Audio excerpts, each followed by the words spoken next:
Gagawa tayo ng manong sauce, guys.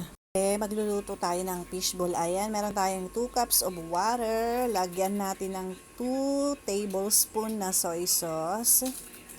And then 1/3 cup na brown sugar. Lagyan natin ng black pepper. Kunting asin.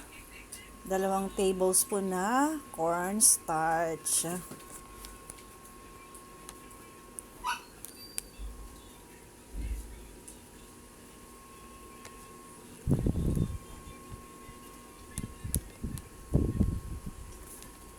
At lagyan natin ng sibuyas at bawang.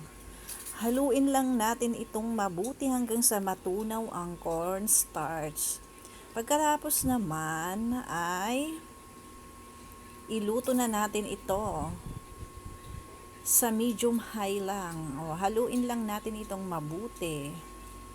Lutuin natin siya hanggang maluto at lumapot. At ito na nga ang ating merienda, naluto na. Meron na tayong manong sauce. Ayan.